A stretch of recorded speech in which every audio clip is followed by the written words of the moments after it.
Rahasia-rahasia berpindah dari satu generasi ke generasi berikutnya dalam keheningan, tanpa pernah terungkap. Mereka beredar di tengah masyarakat, melewati masa-masa krisis, perang, kebangkrutan, hingga kemakmuran. Namun sebagian besar orang tak menyadarinya. Hari ini saya tidak akan berbicara tentang emas, bank, atau warisan.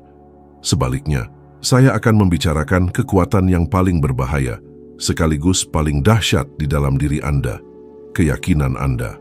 Karena keyakinan itulah yang hari demi hari menentukan jalan Anda menuju kemakmuran atau kemiskinan, seringkali tanpa Anda sadari. Banyak orang mengaitkan kekayaan mereka dengan keberuntungan, kesempatan emas, atau takdir yang berbalik. Namun kebenarannya lebih pahit sekaligus lebih sederhana. Tidak ada seorang pun yang benar-benar bisa melampaui batas dari apa yang secara fundamental mereka yakini sebagai mungkin. Seseorang mungkin mendambakan kekayaan, tetapi jika jauh di lubuk hati, mereka memendam keyakinan bahwa uang itu kotor, berbahaya, atau hanya untuk segelintir orang terpilih, mereka pasti akan menyabotase setiap kesempatan yang datang. Berapa kali hal ini terjadi dalam hidup Anda sendiri? Seberapa sering sebuah kesempatan muncul hanya untuk Anda mundur? Berapa kali Anda berpikir, ini bukan untuk saya, orang seperti saya tidak akan pernah kaya, atau sekali miskin akan selamanya miskin. Ini bukan sekadar kata-kata, ini adalah perintah langsung yang Anda berikan kepada keberadaan Anda sendiri. Sejak usia muda, saya menyadari bahwa orang-orang tidak gagal karena kekurangan bakat atau usaha. Mereka gagal karena dalam pikiran mereka membawa citra diri yang kalah. Mereka bekerja keras bangun sebelum fajar, mengorbankan kesehatan, namun jauh di lubuk hati, mereka merasa tidak layak menerima kelimpahan. Dan apapun yang ditolak oleh pikiran, kehidupan dengan patuh akan menjauhkannya. Kebanyakan orang takut pada uang, bahkan ketika mereka mengklaim sebaliknya. Takut kehilangannya, takut membuat kesalahan, takut dihakimi, takut terlihat terlalu ambisius. Dan ketakutan adalah sipir penjara yang setia, menahan individu terkurung bahkan ketika pintu penjara terbuka lebar. Pernahkah Anda memperhatikan betapa seringnya seseorang tiba-tiba menghasilkan sejumlah besar uang hanya untuk kehilangan semuanya tak lama kemudian? Seolah ada kekuatan tak terlihat yang menarik mereka kembali ke titik awal yang akrab. Ini bukan kemalangan, ini adalah konsistensi mental. Kehidupan selalu selaras dengan keyakinan dominan Anda. Dalam perjalanan hidup saya sendiri, saya telah menyaksikan individu-individu yang tidak berpendidikan, tanpa hak istimewa atau nama keluarga terpandang membangun kerajaan. Sebaliknya, saya juga melihat orang lain yang diberkahi dengan kecerdasan brilian dan kesempatan langka tenggelam dalam kemiskinan. Perbedaannya tidak pernah terletak pada tangan mereka, itu berada di dalam pikiran mereka. Ada suatu malam yang tidak akan pernah saya lupakan. Saya mendapati diri saya duduk berhadapan dengan salah satu pria terkaya yang pernah hidup di bumi ini, Andrew Carnegie. Saat dia berbicara, yang paling menarik perhatian saya bukanlah kekayaannya yang luar biasa, melainkan keyakinan teguh yang dia miliki terhadap takdirnya sendiri. Tidak ada sedikit pun keraguan dalam suaranya, tidak ada keraguan-raguan dalam sikapnya. Dia tidak hanya percaya bahwa dia akan menjadi kaya, dia sudah melihat dirinya sebagai seorang pria kaya jauh sebelum dunia mengakuinya. Pada saat itu, sesuatu di dalam diri saya beresonansi sangat dalam. Itu bukan kegembiraan, melainkan kejutan yang mendalam, lonjakan ketakutan yang mendalam. Saya menyadari bahwa jika saya tidak mengubah secara fundamental persepsi diri saya akan tetap terjebak persis di tempat saya berada. Saat itulah saya benar-benar memahami bahwa kekayaan tidak berasal dari kantong seseorang. Itu dimulai dari identitas diri seseorang. Anda bisa menyembunyikan situasi keuangan Anda dari orang lain, tetapi Anda tidak akan pernah bisa menyembunyikan dari diri sendiri apa yang sebenarnya Anda yakini tentang uang. Jika jauh di lubuk hati Anda percaya selalu ada kelangkaan, maka kelangkaan akan mengikuti Anda. Jika Anda percaya bahwa Anda akan selalu hanya cukup bertahan, hidup akan memastikan Anda bertahan, tetapi tidak akan pernah benar-benar makmur. Jika Anda percaya kelimpahan hanya diperuntukkan bagi segelintir orang terpilih, maka keramaian akan tetap menjadi tempat tinggal abadi Anda. Kemiskinan bukan sekadar ketiadaan uang, itu adalah pola mental yang diulang-ulang hingga menjadi penjara yang nyaman. Dan penjara yang paling berbahaya dari semuanya adalah penjara yang penghuninya bahkan tidak lagi berusaha untuk melarikan diri. Selama bertahun-tahun, saya telah menyadari sesuatu yang mungkin terlihat kejam. Kebanyakan orang sebenarnya lebih memilih rasa aman yang dirasakan dari kelangkaan daripada risiko inheren dari kelimpahan. Meskipun kemiskinan itu menyakitkan, tanggung jawab untuk menciptakan kekayaan sendiri seringkali terbukti jauh lebih menakutkan. Ketika hidup tidak berjalan sesuai rencana, orang-orang dengan mudah menyalahkan pemerintah, keluarga mereka, atasan mereka, cuaca, atau krisis apapun yang sedang berlangsung. Tetapi ketika kesempatan untuk benar-benar makmur muncul, mereka mundur, karena pada saat itu tidak ada orang lain yang bisa disalahkan, hanya diri mereka sendiri. Pikiran kemudian menciptakan narasi untuk membenarkan kelambanan atau kegagalan. Uang itu merusak. Mereka yang kaya kehilangan jiwa, atau hanya orang yang tidak jujur yang benar-benar berhasil. Ini hanyalah topangan emosional yang digunakan untuk menghindari pertumbuhan pribadi. Sebuah hukum tak terlihat menguasai kita semua. Kita maju persis sejauh yang kita yakini layak kita dapatkan, tidak satu langkah pun lebih jauh. Jika Anda menganggap diri Anda kecil, Anda akan menjalani kehidupan yang kecil, bahkan ketika dunia menawarkan sesuatu yang lebih besar. Keyakinan yang kuat saja tidak mengubah apapun jika tindakan Anda tidak selaras. Perilaku Anda lah yang harus selaras dengan keyakinan Anda. Hidup tidak menanggapi permintaan Anda, ia menanggapi keyakinan Anda. Dan keyakinan bukanlah apa yang Anda ucapkan dengan lantang. Itu adalah apa yang Anda terima sebagai kebenaran ketika tidak ada orang lain yang mendengarkan. Pertimbangkan sejarah Anda sendiri. Berapa kali Anda menyerah bahkan sebelum mencoba? Seberapa sering Anda puas dengan hasil yang pas-pasan untuk menghindari risiko kehilangan segalanya? Berapa malam tanpa tidur yang telah Anda lalui diliputi kekhawatiran tentang tagihan, masa depan, atau ketakutan mencekam akan kelangkaan? Ketakutan-ketakutan ini tidak berasal dari uang itu sendiri. Mereka berasal dari keyakinan yang mengakar bahwa Anda tidak mampu menghasilkan lebih banyak. Kekayaan eksternal hanyalah cerminan tertunda dari kekayaan internal. Di mana pikiran menolak untuk menjelajah, tubuh tidak akan pernah tiba. Sementara sebagian orang menghabiskan seluruh hidup mereka berusaha melipat gandakan uang, orang yang benar-benar bijak pertama-tama berusaha melipat gandakan keyakinan pada diri mereka sendiri. Karena ketika keyakinan bergeser, takdir pasti akan mengikutinya. Kemiskinan dimulai saat seseorang memutuskan bahwa mencoba itu sia-sia. Kekayaan, sebaliknya, bersemi ketika seseorang bertekad untuk tidak lagi menerima hidup di bawah tingkat dari apa yang mereka mampu menjadi. Setelah malam penting itu, saya mulai mengamati sesuatu dengan perhatian yang hampir obsesif. Cara orang membahas uang ketika mereka benar-benar percaya tidak ada orang lain yang mendengarkan. Dalam momen-momen tanpa penjagaan itulah kebenaran muncul. Di depan umum setiap orang menyatakan keinginan mereka akan kemakmuran. Namun secara pribadi, mereka mengakui bahwa uang itu sendiri menakutkan, bahwa kekayaan sejati terasa tidak terjangkau, dan bahwa hidup terlalu menantang untuk berani bermimpi besar. Dan justru pada saat itulah keyakinan mengungkapkan siapa yang sebenarnya menguasai keberadaan seseorang. Karena tidak ada seorang pun yang bisa membangun realitas yang lebih besar daripada citra diri yang mereka miliki. Kebanyakan tidak gagal karena kurangnya kesempatan. Mereka gagal karena kelebihan pembatasan diri.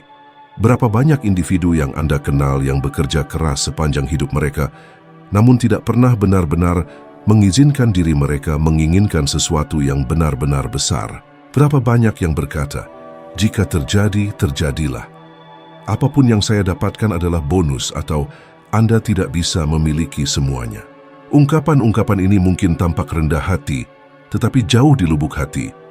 Mereka menyembunyikan ketakutan, ketakutan untuk menginginkan dan gagal meraihnya, ketakutan akan kekecewaan, dan pada akhirnya, ketakutan untuk merangkul tanggung jawab yang datang dengan kemenangan. Ada suatu masa ketika saya pun hidup dengan cara ini, terus-menerus berayun antara keinginan untuk berkembang dan ketakutan yang melumpuhkan akan kegagalan. Saya menulis, saya belajar, saya mengamati, tetapi sistem keyakinan saya sendiri masih tertatih-tatih. Hingga suatu hari, saya menerima surat dari seorang pria sederhana yang berjuang tanpa lelah untuk menghidupi keluarganya.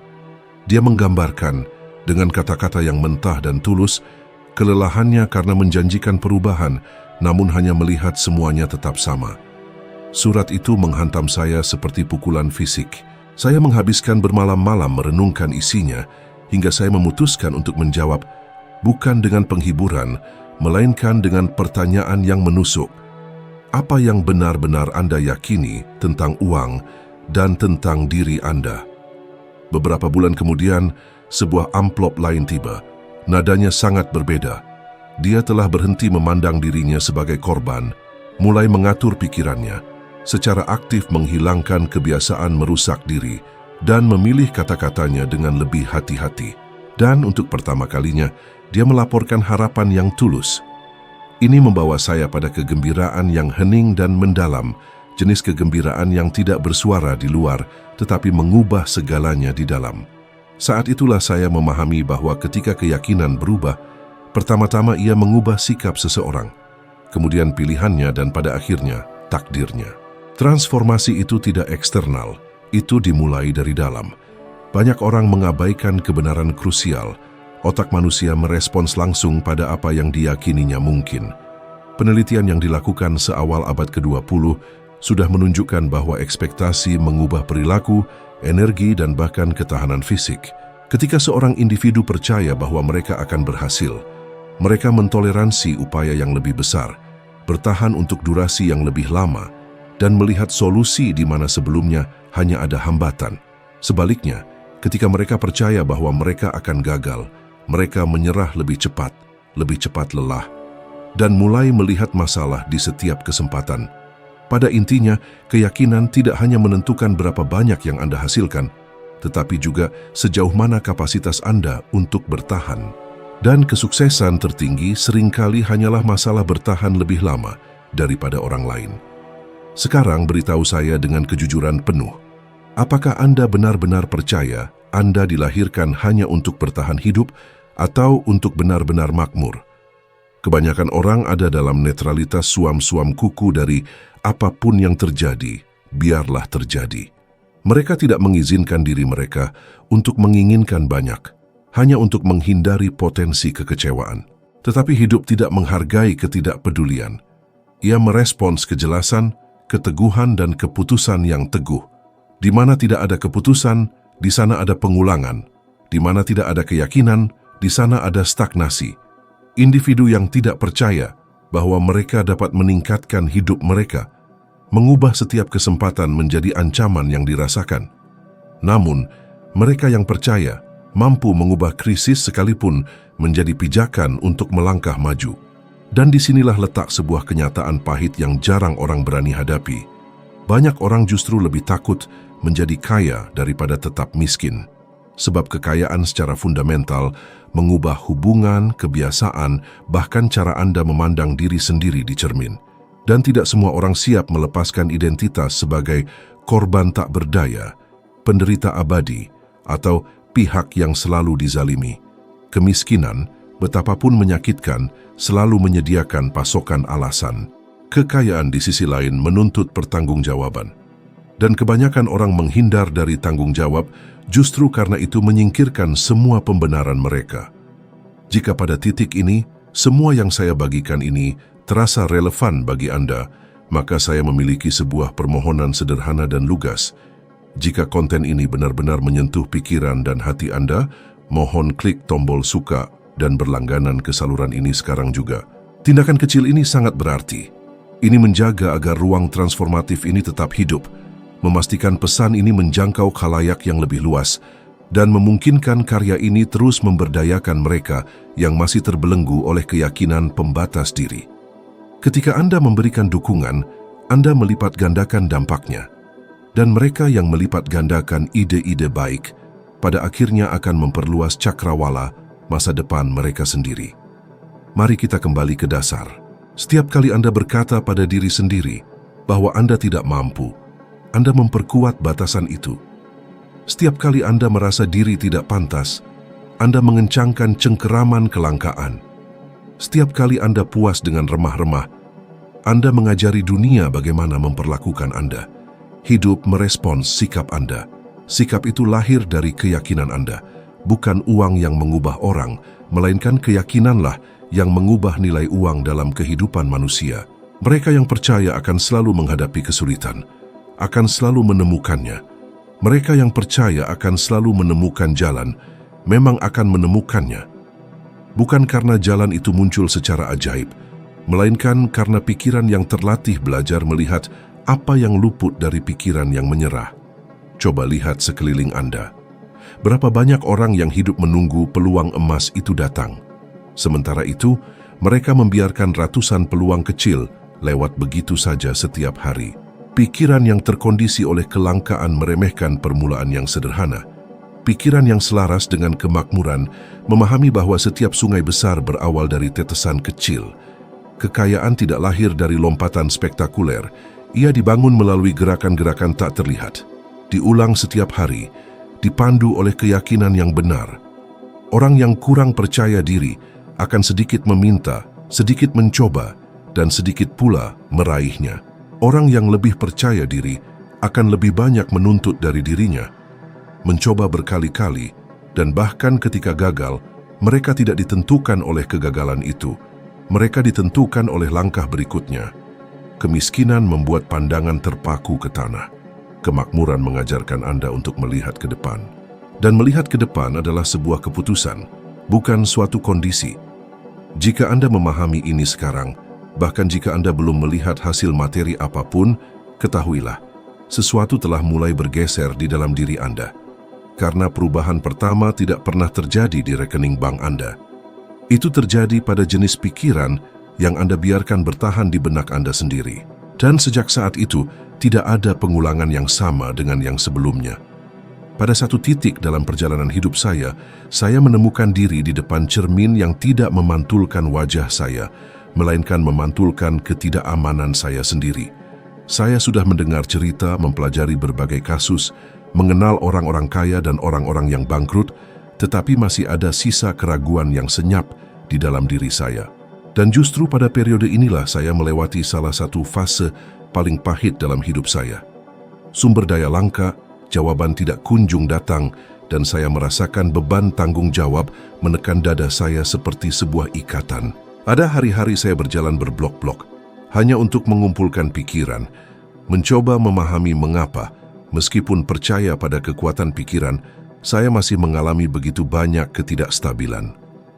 Suatu malam setelah berjam-jam terjaga, saya membuat sebuah keputusan yang sekaligus sederhana dan menakutkan. Saya tidak akan lagi membiarkan rasa takut menjadi penasehat pilihan-pilihan saya. Keputusan itu tidak membawa kebahagiaan seketika. Itu membawa air mata. Sebab meninggalkan rasa takut seperti meninggalkan sebuah tongkat penyangga yang, meskipun menyakitkan, memberikan rasa dukungan. Namun disitulah sesuatu mulai berubah. Reaksi emosional yang bertahan selama berminggu-minggu bukanlah euforia. Itu adalah tangisan yang tertahan, sunyi, salah satu yang membersihkan jiwa. Pada saat itulah saya memahami dengan jelas bahwa keyakinan bukan hanya pikiran indah, melainkan komitmen harian terhadap identitas baru.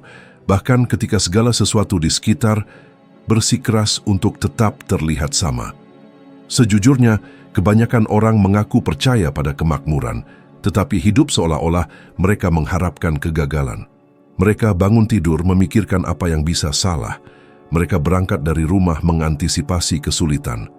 Mereka pulang lelah, membenarkan semua ramalan negatif mereka sendiri. Dan pada penghujung hari, mereka menyimpulkan bahwa hidup ini sulit. Padahal, yang mengajari hidup menjadi sulit adalah keyakinan yang berulang. Pikiran mempersiapkan lahan tempat realitas akan tumbuh. Ini bukan puisi, ini adalah struktur. Studi tentang perilaku manusia yang dilakukan selama beberapa dekade pertama abad ini telah menunjukkan bahwa ekspektasi membentuk kinerja, ketahanan terhadap usaha, dan bahkan kemampuan untuk menahan tekanan. Orang yang sedikit berharap pada diri sendiri akan memberikan sedikit hasil. Orang yang menuntut lebih banyak dari pikirannya membangun otot, tak terlihat yang disebut ketekunan. Dan ketekunan adalah semen yang menopang semua kekayaan yang langgeng. Pernahkah Anda memperhatikan bagaimana orang terbiasa hidup di ujung tanduk? Selalu terlilit masalah, selalu berutang, selalu mencari pembenaran, selalu menunda-nunda. Dan ketika kesempatan untuk berubah muncul, mereka berkata, "Sekarang bukan saatnya." Namun waktu yang tepat tidak pernah datang bagi mereka yang terperangkap oleh keyakinan yang salah. Hari esok dibangun dengan jenis pikiran yang Anda biarkan bertahan hari ini. Jika hari ini Anda mentoleransi rasa takut, besok Anda akan mewarisi konsekuensinya. Jika hari ini Anda mentoleransi keraguan, besok Anda akan menuai keraguan-raguan. Jika hari ini Anda mentoleransi sabotase diri, besok Anda akan menerima kelangkaan dalam dosis yang semakin dapat diprediksi. Ada sebuah pertanyaan yang memisahkan dua jalan dalam hidup. Apakah Anda melihat diri sebagai penyebab atau sebagai akibat? Mereka yang melihat diri sebagai akibat akan selalu bergantung pada keadaan atasan mereka, keberuntungan, pemerintah, ekonomi. Mereka yang melihat diri sebagai penyebab mulai melihat ke dalam sebelum menyalahkan dunia. Dan pergeseran ini menyakitkan karena menghancurkan alasan-alasan, tetapi juga membebaskan karena mengembalikan kendali atas cerita Anda sendiri.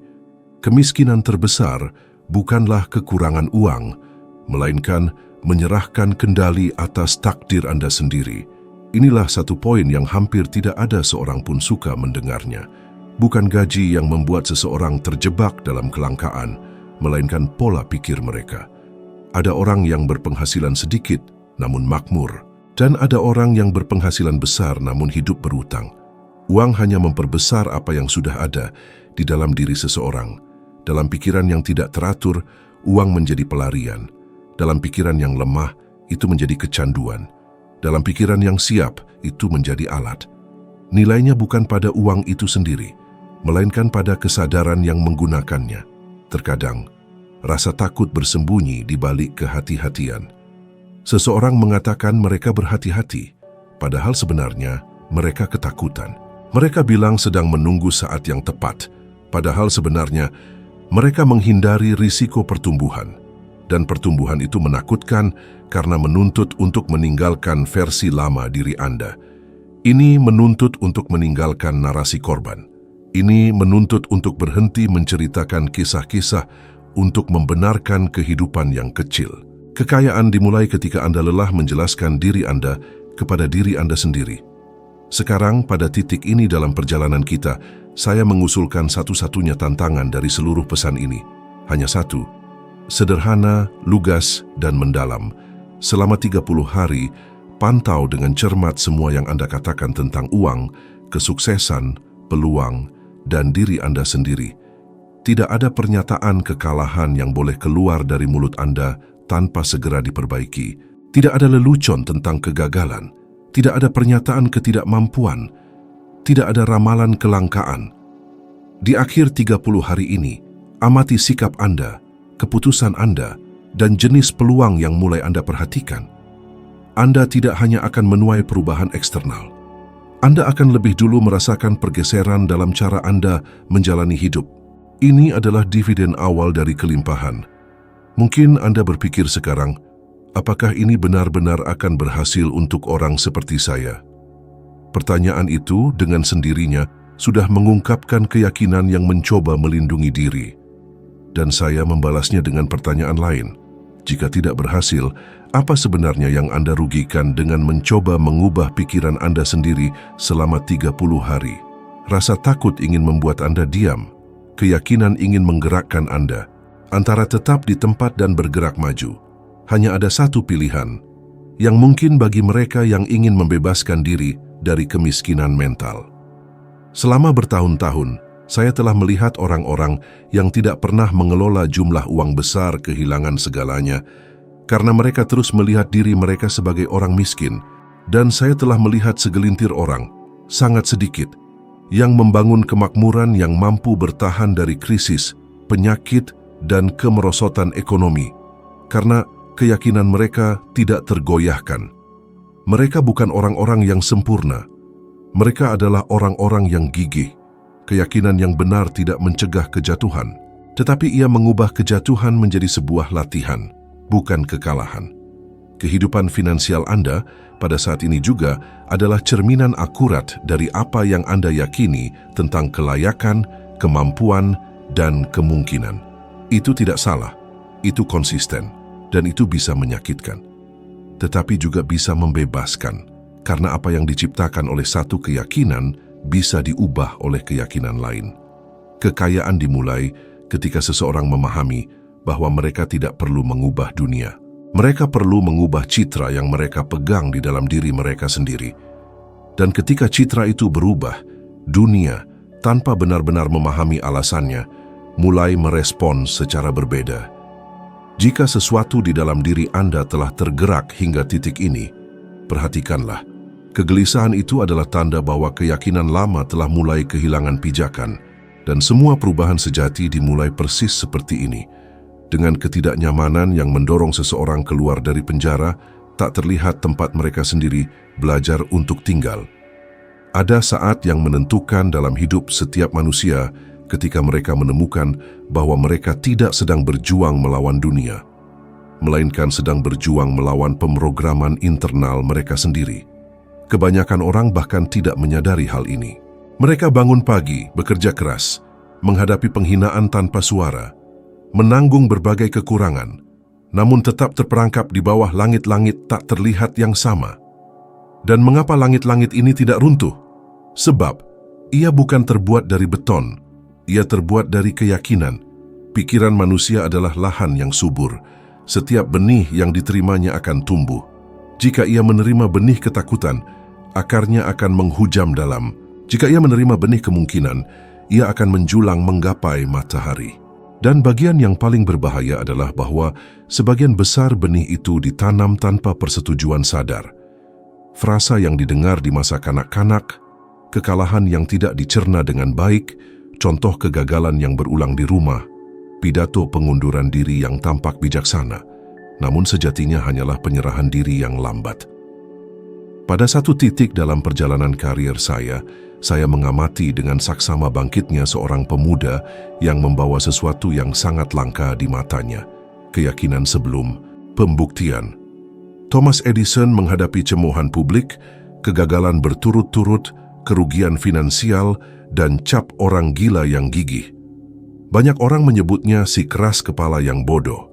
Ia bisa saja menerima citra itu, bisa saja mundur, bisa saja puas dengan standar umum. Namun pikirannya tidak menerima kekalahan sebagai sebuah identitas. Setiap kesalahan hanyalah koreksi arah. Setiap jatuh, sebuah langkah tak terlihat. Sementara orang lain melihat upaya yang sia-sia, ia melihat pelajaran yang terakumulasi. Dan inilah cara keyakinan yang benar beroperasi. Ia tidak menghilangkan kegagalan, melainkan merekonstruksinya secara internal sebagai bahan mentah untuk kemenangan. Saya tidak menceritakan kisah ini untuk mengagungkan hasilnya, tetapi untuk mengungkapkan mekanismenya. Perbedaannya tidak pernah terletak pada rintangan, melainkan pada interpretasi yang ia berikan pada setiap rintangan itu. Kebanyakan orang tidak gagal karena mereka membuat terlalu banyak kesalahan. Mereka gagal karena menafsirkan kesalahan sebagai vonis akhir. Sebuah kegagalan menjadi identitas. Kata tidak menjadi ramalan. Sebuah kerugian menjadi takdir, dan begitulah tembok penjara mental terbentuk. Dimulai dengan mengatakan, ini bukan untuk saya. Kemudian berkembang menjadi, mungkin ini memang bukan untuk siapa-siapa. Dan akhirnya, seseorang menyimpulkan, dunia memang benar-benar tidak adil. Siklus itu pun lengkap. Keyakinan yang membatasi telah menang. Tidak peduli berapa banyak uang yang diperoleh seseorang, jika pertempuran tak terlihat ini belum dimenangkan terlebih dahulu, karena apa yang tetap tidak terorganisir di dalam akan selalu terwujud sebagai ketidakteraturan di luar. Ada jebakan hening yang menjerat jutaan orang, mengacaukan kenyamanan dengan keamanan. Kenyamanan menahan seseorang tepat di tempatnya. Keamanan sejati hanya ada ketika seseorang percaya pada dirinya sendiri. Banyak yang tetap dalam kekurangan bukan karena mereka menikmatinya, tetapi karena itu sudah akrab. Hal yang tidak diketahui itu menakutkan. Kelimpahan menuntut keputusan baru, kebiasaan baru, tanggung jawab baru. Dan ini menimbulkan kecemasan yang kebanyakan orang lebih suka hindari. Pikiran berkata, tetaplah di sini. Setidaknya di sini Anda tahu seberapa besar rasa sakitnya. Dan begitu, orang-orang menukar kemungkinan pertumbuhan dengan prediktabilitas penderitaan. Ada suatu masa dalam hidup saya, ketika saya dihadapkan pada pilihan yang terasa kecil, namun membawa beban yang sangat besar. Sebuah undangan untuk berbicara di depan umum, di hadapan orang-orang yang saya anggap lebih superior dari diri saya sendiri. Reaksi awal saya bukanlah antusiasme. Saya menerima undangan itu dengan gemetar di dalam hati. Kata-kata saya keluar dengan gemetar pada awalnya. Jantung saya berdebar seolah ingin keluar dari dada. Namun sesuatu bergeser hari itu, bukan pada tepuk tangan, melainkan di dalam diri saya. Saat saya turun dari mimbar itu, saya tidak merasa lebih unggul dari orang lain. Saya merasa lebih besar di dalam diri saya sendiri. Dan perasaan itu tidak menciptakan euforia. Ia menghasilkan keberanian yang tenang, kokoh, dan sunyi. Sejak saat itu, sesuatu mulai selaras secara berbeda. Kehidupan eksternal masih akan membutuhkan waktu untuk merespons, tetapi kehidupan internal telah berubah. Ilmu perilaku manusia telah menunjukkan sejak dekade-dekade awal abad ini bahwa ekspektasi membentuk kinerja. Ketika seseorang percaya bahwa ia mampu, ia mengaktifkan cadangan energi internal yang seolah tidak ada. Kelelahan membutuhkan waktu lebih lama untuk datang, ketekunan tumbuh, kreativitas meluas. Ketika seseorang percaya bahwa ia tidak mampu, tubuh menyerah sebelum pikiran, dan pikiran menyerah bahkan sebelum upaya dilakukan. Ini berarti bahwa keyakinan tidak hanya mengubah hasil finansial, ia mengubah fisiologi upaya, toleransi terhadap frustrasi, kemampuan untuk menanti panen. Dan tidak ada kekayaan yang bertahan bagi mereka yang tidak sanggup menunggu. Pernahkah Anda memperhatikan bagaimana sebagian orang menyerah saat mereka hanya tinggal satu langkah lagi dari kesuksesan? Mereka mengklaim telah mencoba segalanya, tetapi kenyataannya mereka mencoba hampir segalanya. Dan hampir segalanya tidak pernah membangun sesuatu yang bertahan lama.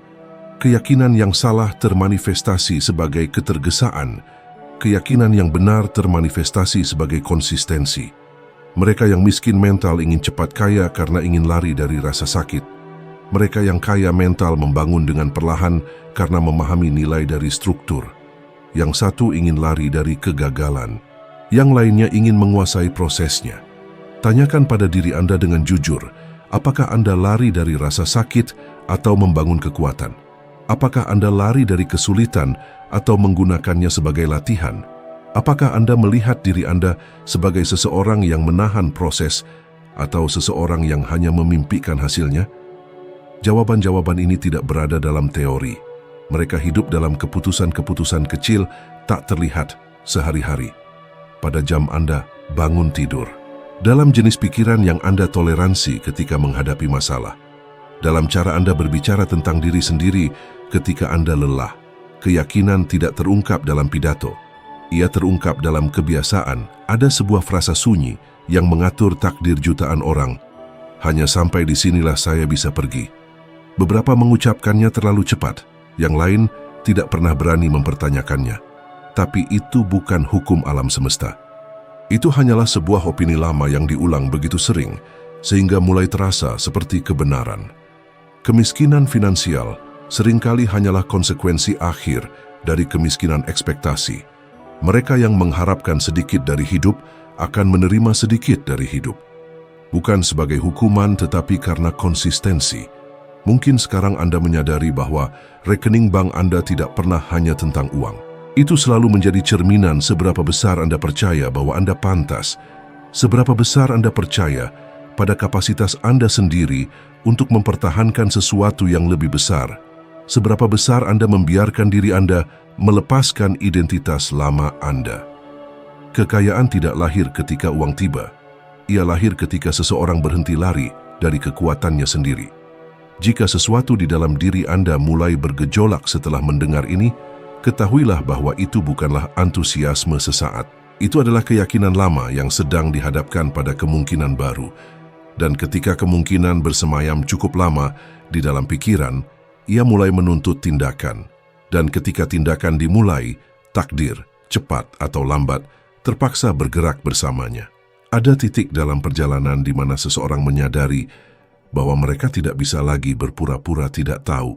Mereka telah mendengar, merenung, merasakan ketidaknyamanan, mengenali pola-pola mereka sendiri. Dan kini hanya ada dua pilihan yang tersisa, kembali ke cara hidup lama atau melintasi sekali dan untuk selamanya batas tak terlihat yang memisahkan mereka, yang hanya bertahan hidup dari mereka yang mulai membangun. Pada titik ini, bukan lagi kekurangan uang yang menjebak seseorang. Ini adalah keterikatan pada identitas lamanya. Sebab mengubah keyakinan pada intinya adalah menerima untuk mati pada versi diri yang usang. Dan sedikit orang yang berbicara tentang rasa sakit dari proses ini. Mereka menginginkan kekayaan, tetapi tidak sanggup menanggung duka batin yang mendahului pendakian. Selama bertahun-tahun saya mengamati orang-orang yang sangat menginginkan kemakmuran, tetapi pada tanda pertama transformasi nyata, mereka mundur. Bukan kesulitan yang menakutkan mereka, melainkan kebutuhan untuk meninggalkan cerita yang mereka ceritakan tentang diri mereka sendiri. Kisah si miskin jujur, pekerja keras yang berjuang, orang yang mencoba tetapi tidak pernah benar-benar berhasil. Narasi-narasi ini memberikan identitas. Mereka memberikan makna pada rasa sakit, tetapi mereka juga menahan orang itu tepat di tempat mereka selalu berada. Kemiskinan ketika menjadi identitas mulai dipertahankan seolah-olah itu adalah sebuah kebajikan. Dan ini adalah salah satu tipuan paling kejam yang bisa diciptakan oleh pikiran. Perubahan sejati tidak pernah dimulai dari dompet. Ia dimulai ketika seseorang berhenti meminta izin untuk bermimpi besar, ketika mereka berhenti meminta maaf karena menginginkan lebih. Ketika mereka memahami bahwa menginginkan kemakmuran bukanlah keserakahan, itu adalah tanggung jawab, sebab kelangkaan yang terus-menerus tidak hanya merampas kenyamanan, tetapi juga kedermawanan. Mereka yang terus-menerus hidup di ambang batas tidak bisa membantu, tidak bisa berkembang, tidak bisa melayani dalam skala yang lebih besar. Kekayaan yang diarahkan dengan baik memperkuat kebaikan. Kemiskinan yang berkepanjangan membatasi bahkan niat baik sekalipun. Sepanjang hidup, saya memahami bahwa dunia tidak menghadiahi mereka yang membutuhkan, ia merespons mereka yang siap. Dan persiapan bukan hanya studi teknis, ia adalah kesiapan emosional, stabilitas mental, disiplin berpikir. Orang yang hidup bereaksi terhadap ketakutan tidak akan pernah siap untuk mempertahankan sesuatu yang besar. Mereka mungkin saja menerima sejumlah besar dolar, tetapi akan kekurangan struktur internal untuk mempertahankannya. Apa yang datang tanpa persiapan akan pergi tanpa perlawanan. Persiapan adalah lemari besi tak terlihat dari kemakmuran. Mungkin sekarang Anda menyadari bahwa tidak ada dua takdir, takdir si kaya dan takdir si miskin. Yang ada hanyalah takdir yang konsisten dengan keyakinan yang dominan. Bukan keberuntungan yang menentukan hasil panen. Itu adalah visi yang ditanam seseorang saat ia masih belum memiliki apa-apa. Ladang pikiran ditaburkan setiap hari, entah Anda menginginkannya atau tidak. Entah Anda secara sadar menanamkan keyakinan pada kemungkinan atau kelalaian menanamkan keyakinan pada keterbatasan, dan tidak ada tanah yang tetap tandus untuk waktu yang lama. Jika sepanjang perjalanan ini sesuatu telah menata ulang di dalam diri Anda, jangan berharap dunia akan berubah secara tiba-tiba. Perubahan sejati pertama kali terwujud sebagai ketenangan yang aneh, semacam keteguhan hati yang sunyi, cara pandang baru terhadap masalah, penolakan untuk menerima suara lama yang berkata, ini tidak akan berhasil. Itu adalah jenis harapan yang tidak berisik, ia stabil, ia dewasa. Seolah jiwa berhenti berputar-putar tak tentu arah dan mulai melangkah lurus. Kekayaan sebelum sekadar tumpukan harta adalah kondisi izin batin. Seseorang hanya akan menerima apa yang ia rasa pantas untuk miliki dari dalam dirinya. Banyak yang mengaku ingin maju dan sukses, namun ketika kesempatan datang muncul rasa bersalah, takut, atau canggung, seolah mereka mengkhianati kisah hidup mereka sendiri. Padahal, itu bukan pengkhianatan, Itu adalah sebuah evolusi. Sebuah biji tidak mengkhianati tanah ketika ia tumbuh menjadi pohon. Ia hanya menjalankan fungsinya. Keyakinanmu tak pernah menjadi detail kecil dalam hidupmu. Ia selalu menjadi poros utamamu. Segala sesuatu telah dan akan terus berputar di sekeliling apa yang benar-benar kamu yakini, bukan sekadar apa yang kamu ucapkan. Di hari kamu memutuskan dengan tenang dan teguh bahwa kamu tak lagi akan hidup di bawah potensi dirimu, sesuatu yang mendalam mulai bergerak. Ini bukan keajaiban. Ini adalah keselarasan. Dan kini, mungkin kamu mulai menyadari bahwa isi pesan ini bukan cuma soal uang. Ini berbicara tentang harga diri, kemampuan, tanggung jawab, dan kebebasan. Ini berbicara tentang menghentikan warisan batasan yang bukan kamu ciptakan. Ini berbicara tentang memilih, untuk pertama kalinya jenis kehidupan seperti apa yang benar-benar ingin kamu wujudkan. Jika sewaktu-waktu kamu teringat seseorang saat mendengar semua ini, seseorang yang hidup terbebani oleh ketakutan, hutang, rasa bersalah, atau perasaan seolah mereka dilahirkan untuk menderita, lakukanlah sesuatu yang sederhana namun kuat. Bagikan video ini kepada orang istimewa itu. Terkadang satu benih yang ditanam di hati yang tepat dapat mengubah seluruh generasi. Aku terus di sini, melangkah bersama mereka yang memilih untuk bertumbuh secara internal sebelum meraih sukses secara eksternal. Dan selama keputusan ini terus menggema dalam dirimu, akan selalu ada satu langkah maju lagi yang menanti untuk diambil. Mari kita bergerak maju bersama, dan aku akan menemuimu di video berikutnya.